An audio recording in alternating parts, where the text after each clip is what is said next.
Hello and welcome back. Today I want to talk about a movie I absolutely loved as a child, but hardly ever hear mentioned as an adult. I'm talking, of course, about 1993's raunchy comedy with grotesque body horror, Alex Winter and Tom Stern's Freaked. Screaming Mad George Studio, known for their work on films like A Nightmare on Elm Street 4, helped bring the film's distinctive and grotesque creature designs to life. 20th Century Fox picked up the film and allocated a $12 million budget. However, after a change in studio leadership, the new execs found the film too unconventional. As a result, the post-production budget was slashed, and Freaked was essentially set up to fail. Released in only 2 US theaters, it grossed under $30,000 upon release. Though it received mixed reviews upon release, it's since gained recognition for its unique style and humor. Entertainment Weekly referred to it as funnier than a month of Saturday Night Live. The New York Times even hailed it as one of the top comedies of the 90s. Over the years, the film has developed a cult following, thanks in part to retrospectives and reviews by internet creators like Cinemassacre and Red Letter Media. This fan base continues to grow slowly but steadily. We'll be recapping the story and delving into some behind-the-scenes info. I must admit I won't be covering every single plot point in great detail. I'll just provide a quick overview here. The movie is bursting with jokes, gags, and laughs that could make you giggle, groan, laugh, and even rewind just to make sure you truly saw what you think you saw. It gets that bizarre. With that said, I highly recommend you rent or buy this film for yourself.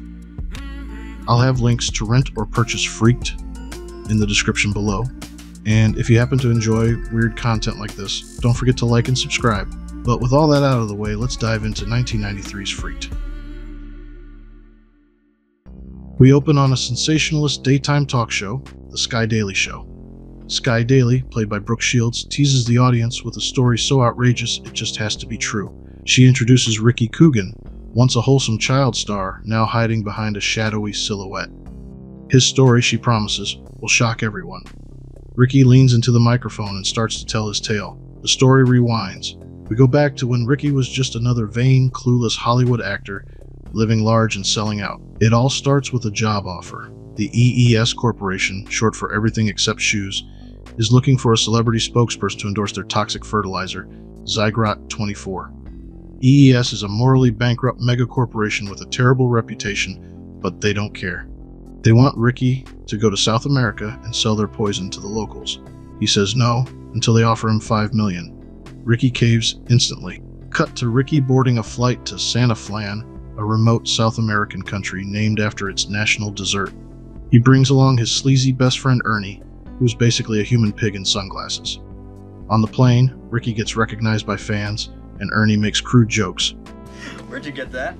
I don't know, Coog. It started as a pimple and then I scratched it. It's the early 90s, and political correctness is on vacation. Stewie Gluck, Ricky's annoying fan, stowed away on the plane by hiding in Rick's luggage. However, in a cartoonish, slapstick manner, Stewie gets hit by a stewardess's cart, and when he tries to stand, he accidentally pulls the exit door and is sucked out of the plane. Ricky and Ernie relax, thinking they've escaped the crazed little fan, until we see Stewie tapping on the plane window, still desperate for Ricky to sign a photo. Eventually, Stewie's grip gives out, and we see him fall from the plane. We're then shown a large pile of hay, suggesting he'll have a soft landing. Oh, damn, I guess not. Upon landing in Santa Flan, they run into a protest led by Julie, an earnest environmental activist. She confronts Ricky about Zygrot 24, trying to impress her and mostly trying to sleep with her. Ricky lies. Julie, seeing through the ruse, begins to tell Rick everything wrong with the company he's working with. Ricky, hardly paying attention, keeps seeing road sign after road sign, advertising a local freak show. Julie, noticing Ricky couldn't care less, convinces them to stop and check out the freak show. Cool! A freak show! Let's check it out! Kind of like a family reunion for you, huh? The freak show is held at a place called Freakland, which is run by Elijah C. Skuggs, played by the legendary Randy Quaid, and here he's at his batshit crazy best. I am Elijah C. Skuggs, proud proprietor of Skuggs Fabulous Freakland and Mutant Emporium. But you already knew that. Skuggs is a mad scientist masquerading as a carny. He welcomes them into his twisted world of mutants and monstrosities. There's something a little off about Skuggs right away, but the gang ignores the warning signs. Once inside, Skuggs springs the trap. He drugs Ricky and his friends, and they wake up strapped to operating tables.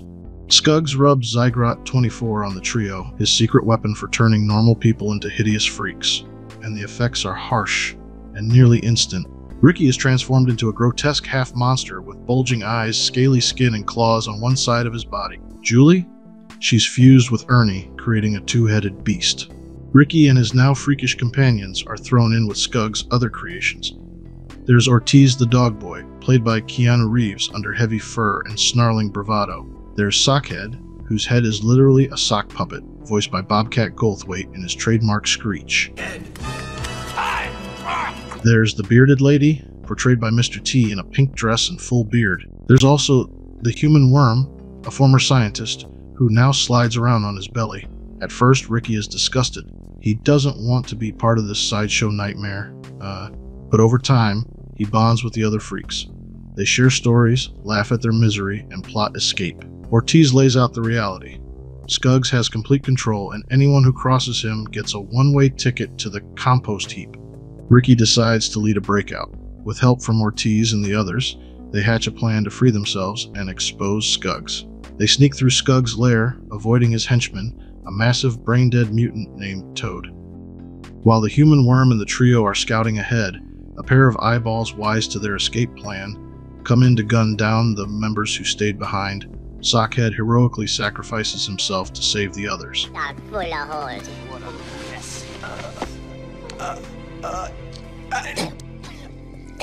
Meanwhile, Skuggs prepares for his big show, a televised debut of his Freakland theme park.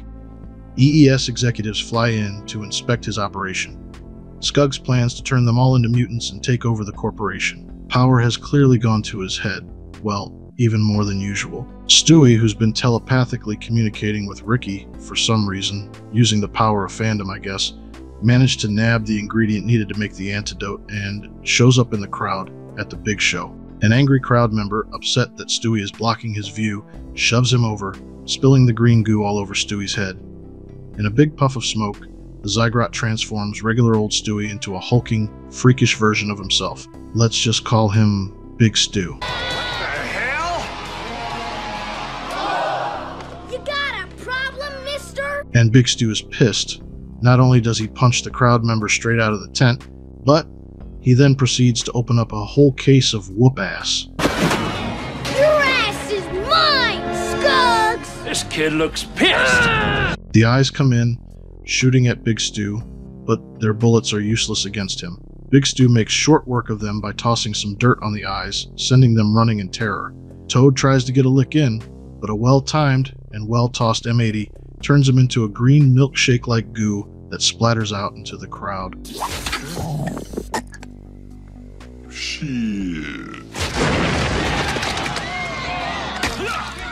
Knowing that Big Stew is about to stomp a mud hole in his ass and walk it dry, Skuggs makes a last-ditch move.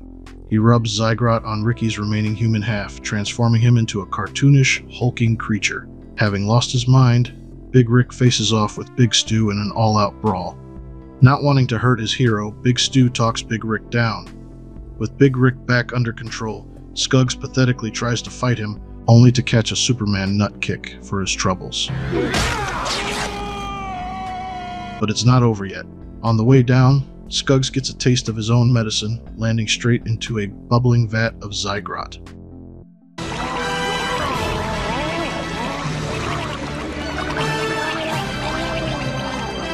With Skuggs seemingly defeated, the FBI raids Freakland and gets everyone out. We're then taken back to the Sky Daily Show, where the lights come on and Ricky is revealed to be normal, and that they put the cure for their mutations in macaroons. Everyone returns to normal, except for the human worm, because he doesn't like macaroons. We are then shown that Skuggs survived and was mutated into Sky Daily, but it's short-lived, as he's taken out with a few well-placed shots from a wireless hole puncher, courtesy of Julie. Dogboy, who had run off earlier, reunites with his friends. We see that Stewie decided to stay as Big Stew. Meanwhile, Skuggs makes a last-ditch attempt to pull a move straight out of Die Hard, and fails spectacularly, thanks to a few more well-placed pops from Ernie, and we fade to black, knowing that this group of misfits friends grew and became better people after surviving their freakish brush with hell.